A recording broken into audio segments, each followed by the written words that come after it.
আসসালামু আলাইকুম, welcome to Yasmin recipes. আশা করি আল্লাহর রহমতে সবাই ভালো আছেন।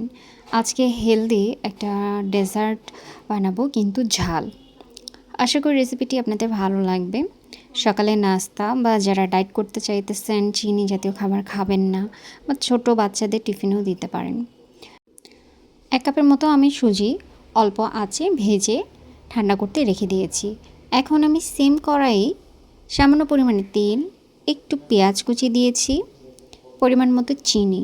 চিনির পরিমাণ আপনারা ইচ্ছে করলে বাড়াতে বা কমাতে পারেন। আমি একদম অল্প পরিমাণে দিয়েছি, হাফ চামচের মতো। এর মধ্যে চিলি ফ্লেক্স দিয়েছি, জিরে গুঁড়ো, ধনে গুঁড়ো, গরম মশলা। কতটা পরিমাণ দিয়েছি আমি এখানে মেনশন করে দিয়েছি, স্ক্রিনে দেখে নেবেন। এরপরে স্বাদমতো লবণ এবং ডিম দিয়ে স্ক্রাম্বল করে নেব। ডিমটাকে ভালোভাবে মিক্স করে নেব আগে মশলাগুলোর সাথে, নাহলে ভালো লাগবে না। যারা ফেসবুক থেকে দেখছেন অবশ্যই ফলো করবেন, যারা ইউটিউব থেকে দেখছেন অবশ্যই সাবস্ক্রাইব করবেন।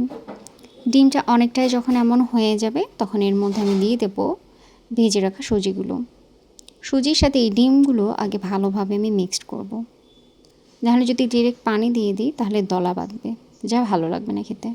তো যখন মিক্সড করা হয়ে যাবে, তখন আমি এটাতে সামান্য পরিমাণে পানি দিব এবং মিক্সড করব। আপনারা ইচ্ছা করলে এখানে গুঁড়ো দুধও ইউজ করতে পারেন, আমি করিনি। একদম হেলদি যেভাবে করা উচিত সেভাবেই করতেছি। সামান্য পরিমাণে পানি দিয়ে দিলাম আর একটু, দিয়ে আবারও ভালোভাবে মিক্স করে নেব। আর যে প্লেটটাতে আপনারা সেট করবেন সেটাতে হালকা পরিমাণে ঘি লাগিয়ে নেবেন। আমি মিক্সচারের ভিতরেও ঘি দিয়ে দিলাম। এখন ভালোভাবে মিক্সড করে নেব এবং প্লেটের উপরে এটাকে ভালোভাবে সেট করে নেব। আপনারা গরম অবস্থাতেও কাটতে পারেন, ঠান্ডা হলেও কাটতে পারেন। আমি বরফি আকারে করেছি, আপনারা এমনি হালুয়ার মতোও খেয়ে নিতে পারেন। তো এই ছিল রেসিপি। কেটে এখন সবাইকে সার্ভ করব। রেসিপিটি কেমন হয়েছে অবশ্যই জানাবেন।